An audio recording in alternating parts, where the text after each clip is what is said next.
नमस्कार। आज हम बात करेंगे भाग्य रेखा से जुड़े हुए एक और बिंदु पे। पिछली वीडियो में मैंने आपको बताया था कि जीवन रेखा से जब भाग्य रेखा का उदय हो तो क्या फल होता है ना। तो आज का भी जो पॉइंट है वो इसी से संबंधित है, लेकिन ये थोड़ी सी अलग है। बड़ा ध्यान से इसको समझना है, ठीक है ना। बहुत अच्छा पॉइंट है, बहुत लोगों के हाथ में आपको देखने को मिलता है ये रेखा। क्या हो जब भाग्य रेखा जीवन रेखा के बहुत करीब से होके गुजरे, ठीक है, जीवन रेखा के बहुत करीब से होके गुजरे। अब देखें इसमें क्या चित्र में आपको देखने को मिल रहा है। ये जीवन रेखा से नहीं निकल रही है, ये जीवन रेखा के करीब से निकल रही है। तो एक होता है कि आपकी भाग्य रेखा यहाँ से निकलती दिखाई देती है, यानी जीवन रेखा से दूर निकलती दिखाई देती है। तो इन दोनों का आज मैं एक साथ में फल बताऊंगा, या बोलो कि एक ही का फल बताऊंगा, दूसरा इसके जस्ट अपोजिट है। इसमें जो बातें बताऊंगा उसके जस्ट अपोजिट उसमें समझ लेना, ठीक है ना। तो चलिए हम पहले बात करेंगे जीवन रेखा से बहुत करीब भाग्य रेखा का जब होना है तो इसमें क्या असर होता है, कैसे ऐसे लोग होते हैं, इनका जीवन कैसा होता है, क्या व्यक्तित्व होता है इनका, इसके बारे में हम बात करेंगे, ठीक है ना। तो चलिए कुछ चीज़ों को मैं स्टार्टिंग में इनके व्यक्तित्व के बारे में बताता हूँ। तो सबसे पहले मान के चलिए ऐसा जिसके भी हाथ है, चाहे वो स्त्री हो या पुरुष हो, ठीक है ना, इनका जीवन बड़ा बड़ा ही झंझटों भरा बीतेगा। बड़ा ही झंझटों भरा जीवन होता है, उतार चढ़ाव भरा जीवन इनको मिलता है। अब ये झंझटों भरा या उतार चढ़ाव क्यों आता है, सीधा बात आप क्या देखेंगे, भाग्य इनके कुल कुटुंब के करीब जा रहा है, या बोलो कि कुल कुटुंब या आपका परिवार है वो आपके भाग्य को प्रभावित कर रहा है पास में होने के कारण से, ठीक है ना। तो ऐसे लोगों को पारिवारिक झंझटों का, पारिवारिक आपाधापी का, और बहुत ज़्यादा रिश्तेदार, नातेदार, मित्र, इनसे ही संबंधित चीज़ों से इनको प्रॉब्लम आता है, ठीक है। बहुत ज़्यादा परेशान रहते हैं ये पारिवारिक मसलों पे, उसके कारण से जीवन इनका उतार चढ़ाव भरा भरा होता है, मानसिक कष्ट होता है, इमोशनली बार बार हर्ट होते रहते हैं, ऐसे लोग होते हैं, ठीक है। अब इनका क्या है, इतना ज़्यादा पारिवारिक झंझट आता क्यों है, क्यों इतना आता है, उसका कारण होता है ये बहुत ज़्यादा ही आपको संवेदनशील मिलेंगे। छोटी सी बात को एकदम दिल से लगा लेना, ठीक है, बहुत ज़्यादा संवेदनशील होते हैं और इमोशनल भी होते हैं। बहुत ज़्यादा इमोशनल होंगे, संवेदनशील होंगे। छोटा सा कोई बात आके इनके पास कोई दुख रोया नहीं अपना कि इनके आँख से आंसू आ जाता है।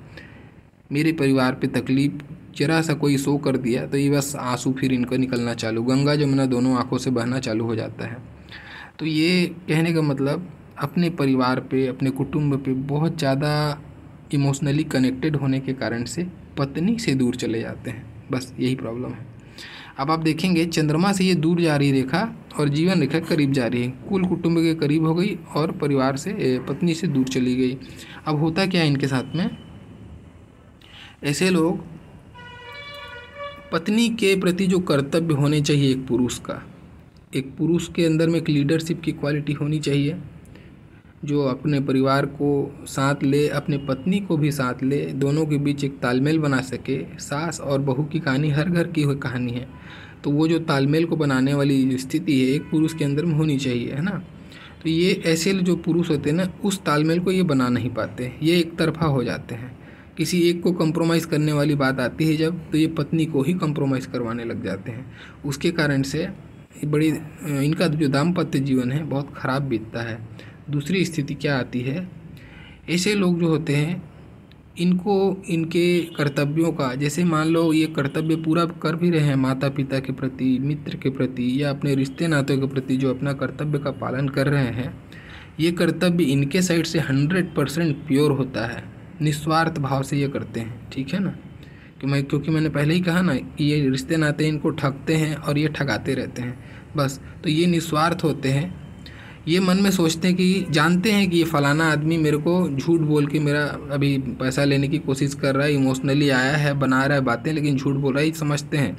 लेकिन फिर भी उसके बाद भी इनके मन में अचानक से यह भावना आती है कि नहीं, मेरा परिवार मेरा परिवार के प्रति कर्तव्य है, भले ही वो झूठ ही बोल रहा है तो क्या हुआ, मैं अपने कर्तव्यों का पूरी तरीके से निर्वाह करूँगा और ऊपर भगवान देख रहा है, जब उसको मर्जी होगी वो न्याय करेगा। ऐसी भावना सोचने लगते हैं। जो मैं सेंटेंस बोल रहा हूँ ना, ये सेंटेंस ऐसे लोगों के मुंह से आप सुनोगे ठीक है। अब फिर ये जाके वो जो मांगेगा उसको, जो जैसा मदद उनसे मांगेगा, जैसा इनकी क्षमता होगी वो कर देंगे उसका मदद, ठीक है। फिर वो इनको भूल जाएगा, फिर वो जाके इनके धन का अनुचित उपयोग करेगा, इनको फिर वापस भी नहीं करेगा। ऐसी स्थिति को ये बताता है, ठीक है। तो नेकी कर दरिया में डाल वाले ऐसे लोग होते हैं। अब इनकी जो पत्नी होती है वो इनको बहुत रोकने का कोशिश करती है, बहुत समझाने का कोशिश करती है, लेकिन ये पत्नी की उपेक्षा करते हैं। ये पत्नी की बात सुनेंगे ही नहीं। यहाँ परिवार की बात आ गई तो पत्नी को नेग्लेक्ट कर देंगे, ठीक है। ऐसी स्थिति को ये बताता है। तो जिसके कारण से इनका दाम्पत्य जीवन में कलह या फिर एक प्रकार से दुख और पत्नी मानसिक कष्ट, ये चीज़ इनको झेलना ही पड़ता है, ठीक है। ऐसे लोगों का ऐसा देखने को मिलता है। अब ऐसे लोग क्या उम्र भर ऐसे रहते हैं क्या?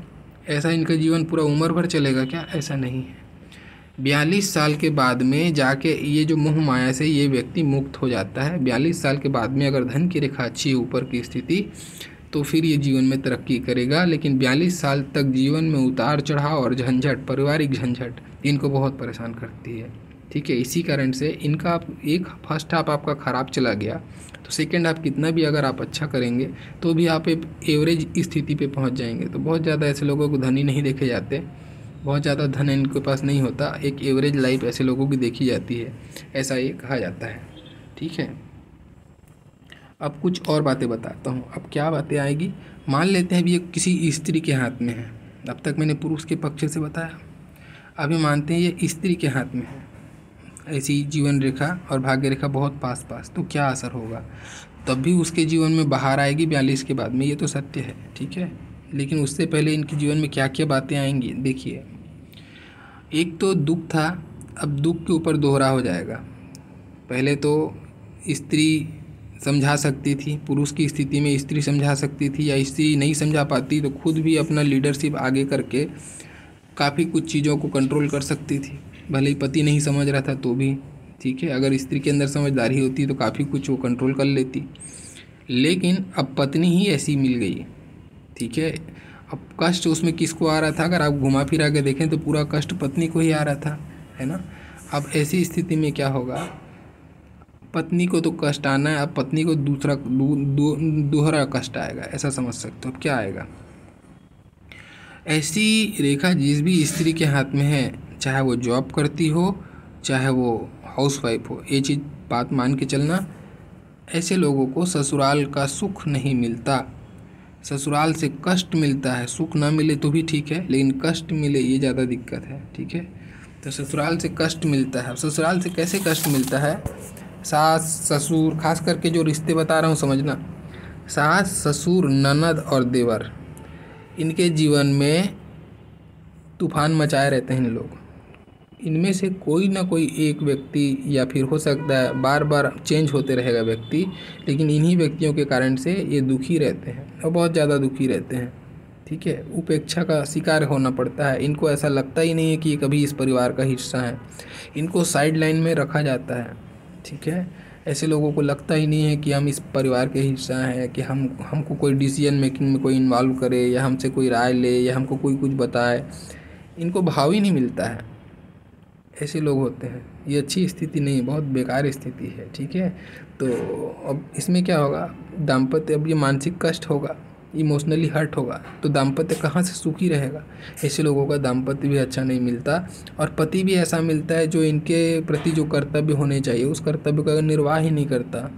वो इनको नेगलेक्ट करता है, इनकी बातों को ही नेगलेक्ट कर देगा। वो उनको लगता है कि ये तो कैसा भी बोलूँगा, कैसा भी करूँगा तो ये मेरे बात का सम्मान करेगी, ऐसा उनको लगता है। जैसे वो दूसरे की बात का सम्मान करते हैं ना, वैसे ही उनको इनके पर इतना विश्वास होता है पति को, ये पत्नी, हाँ, कि ये मेरा बात नहीं काटेगी, ये इसको मैं अगर कुछ कह रहा हूँ तो ये समझ जाएगी। ऐसी स्थिति सोच के वो चलते रहता है, लेकिन ये नहीं सोचता कि उसके बार बार हर्ट करने से इसके जीवन में क्या बीत रहा है।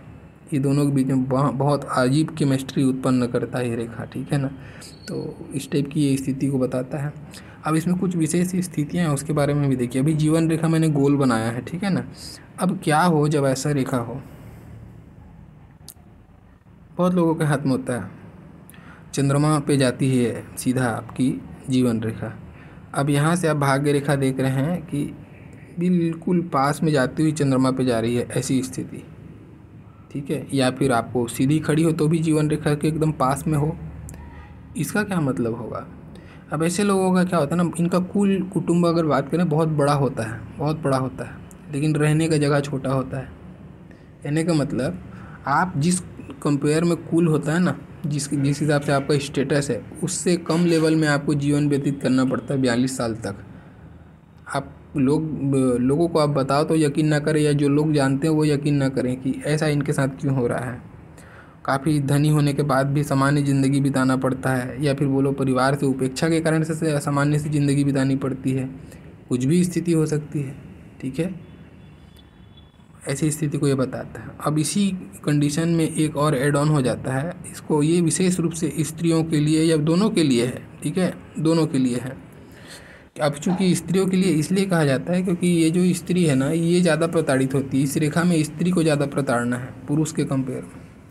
तो अगर ये मस्तिष्क रेखा है आपकी और मस्तिष्क रेखा में बहुत ज़्यादा चौड़ी हो रही है, ठीक है, बहुत ज़्यादा चौड़ी हो रही है, या फिर द्वीप बन रहा है, या बहुत ज़्यादा क्रॉस बन रहा है, कोई भी प्रकार से मस्तिष्क रेखा दूषित है, कोई भी प्रकार से मस्तिष्क रेखा दूषित है अगर आपकी, और ऐसा योग बना हुआ है, तो ऐसी स्त्रियां, अब इनके सब्र का जो दामन है वो टूट जाता है दाम्पत्य को लेके, ठीक है। दाम्पत्य में असंतोष को लेके इनका जो सब्र का दामन है वो टूट जाता है, और फिर ये पराये पुरुष के तरफ में आकर्षित हो जाती हैं, या पराये रिश्ते के तरफ में आकर्षित हो जाती हैं। अब उनको इन स्त्रियों को लगता है कि ये वहाँ पे आराम खोजने लगती हैं, लेकिन ये भूल जाती हैं कि ये अपने तकदीर में लेके आई हैं, इनको ये झेलना पड़ेगा 42 साल तक, ठीक है ना। तो ये इनसे चीज़ों से जो प्रताड़ना से बाहर निकल के अपना सेटिस्फेक्शन खोजने लगती हैं, और वो सेटिस्फेक्शन के कारण से अब होता क्या है, अब इनके दाम्पत्य में इसी पराये पुरुष जिससे ये कनेक्ट होती हैं, उनके कारण से अब जिसके जीवन में, इसके दाम्पत्य जीवन में परेशानी आने लगती है, ठीक है। अब तक कुटुंब पर बहाना था, अब कुटुंब से इनका लिंक हट के वो जो थर्ड पार्टी है उनके साइड से अब इनके जीवन में परेशानी आएगी। तो अगर ऐसी स्थिति है तो मैं आपको विशेष सलाह देता हूँ, जो परेशानी पारिवारिक चल रही है उसको पारिवारिक चलने दीजिए, वो अपने आप समय के साथ ठीक हो जाएगा। या आपने थोड़ी बुद्धिमत्ता का यूज कीजिए, अगर वो नहीं समझ रहे हैं, परिवार के प्रति ज़्यादा फोकस हैं, तो आप जो है स्वयं लीडरशिप आगे कीजिए अपना, और चीज़ों को संभालने की कोशिश कीजिए, न कि दूसरे जगह सेटिस्फेक्शन खोजने में जाइए। नहीं तो दूसरे जगह जैसे आप जाते हैं फिर वहाँ से आपके जीवन में झंझट आ जाएगा, समझ गए। पर पुरुषों से या पर संबंध से फिर परेशानी आने लगती है, तो ये फिर तो और विकराल स्थिति हो जाएगी। तो पारिवारिक मसलों पे अपने स्वयं के विवेक का इस्तेमाल करके लीडरशिप अपने हाथ में लीजिए और आगे बढ़िए, वो ज़्यादा सही रहेगा, ठीक है ना। तो ये आपके लिए सजेशन हो गया जिसके हाथ में अगर ऐसा है तो। बाकी ये था जानकारी जब आपकी जीवन रेखा और भाग्य रेखा एकदम पास पास हो, ठीक है। अब दूर पे बात करते हैं। दूर पे क्या होगा अभी स्थिति देखिए, जब मान लेते हैं आपकी जीवन रेखा है, अब भाग्य रेखा आपकी दूर से स्टार्ट हो रही है। इसका मतलब क्या हुआ, इसका मतलब ऐसा है, ये आपको, जैसे आपने देखा ना पहले स्थिति में जब जीवन रेखा इसे उदय हो रहा था, तब मैंने कहा कि ऐसे लोगों को सहयोग नहीं मिलता, ये अपने दम पर आगे बढ़ते हैं। फिर जब बाजू में एकदम पास में आ गया, तब सहयोग न मिलने के कारण से अब इनको शोषण हो रहा था, परिवार खींच रही थी अपने साइड में उसको, उसके भाग्य को अपने पास में खींच रही थी। अब ये दूर हो रहा है, अब ऐसे में अच्छी स्थिति कही जाएगी, अब ऐसे में प्रोग्रेस मिलेगा, अपने आदमी स्वयं के विवेक का इस्तेमाल कर पाएगा, अपनी जो डिसीजन है उसके दम पे आगे बढ़ पाएगा, और प्रॉपर तालमेल रख पाएगा। अपने दाम्पत्य सुख की भी बात करें तो दाम्पत्य सुख अच्छा होता है, ससुराल अच्छा सुख मिलेगा, क्योंकि स्त्री के साइड में भी आकर्षण है और वैसे ही आकर्षण परिवार के साइड में है, तो दोनों चीज़ें बराबर बैलेंस हो पाती हैं, तो दाम्पत्य सुख इनको अच्छा रहता है। धन की स्थिति अच्छी रहेगी अगर रेखा अच्छी है तो, ठीक है। बाकी भाग्य की बात कर लें तो भाग्य में भी आपको रोड़ा नहीं आएगा जो अड़चने, जो झंझटों भरा जीवन आपका चल रहा था, उससे आपको काफ़ी आराम, ये श्रेष्ठ कंडीशन है, ठीक है। ये एक आइडियल कंडीशन है और वो एबनॉर्मल कंडीशन था, तो अब इसमें आइडियल कंडीशन में और क्या तारीफ़ करूँ, ये तो सारी चीज़ें अच्छी हैं, इसमें कोई बुराई नहीं है, ठीक है ना। तो ये आप समझ गए होंगे कि जीवन रेखा का पास होना और दूर होना क्या मायने करता है। एक्चुअल में दूर होना ही चाहिए, कभी भी पास में आएगी तो परेशानी आएगी ही आएगी, ठीक है ना। तो इस तरीके से आपको समझना है। बहुत लोग खुश होते हैं ना कि मेरे हाथ में तो जीवन रेखा बहुत लंबी है भाई, 1 नंबर रेखा है। तो 1 नंबर है तो ज़रूर, आप 42 के बाद अच्छा कमाएंगे, लेकिन 42 तक वो 1 नंबर तो फिर बहुत नुकसान कर रहा है ना आपको। इस तरीके से पामिस्ट्री इतनी सरल नहीं है जितना आप समझते हैं, और इतनी कठिन भी नहीं है जितना आप समझते हैं। बहुत इजी है कॉन्सेप्ट, अगर समझेंगे आप तो बहुत मज़ा आएगा आपको, चीज़ों को समझेंगे, बहुत इंटरेस्ट आएगा आपको पामिस्ट्री पे। ठीक है, तो ये था मेरे साइड से पूरा कंटेंट्स। अगर अच्छा लगा हो आपको, प्लीज़ ज़रूर लाइक कीजिएगा। जो नए हैं चैनल सब्सक्राइब कीजिएगा और बने रहिए पामिस्ट्री के सफ़र में। मेरा वीडियो देखने के लिए बहुत बहुत धन्यवाद। Thank you.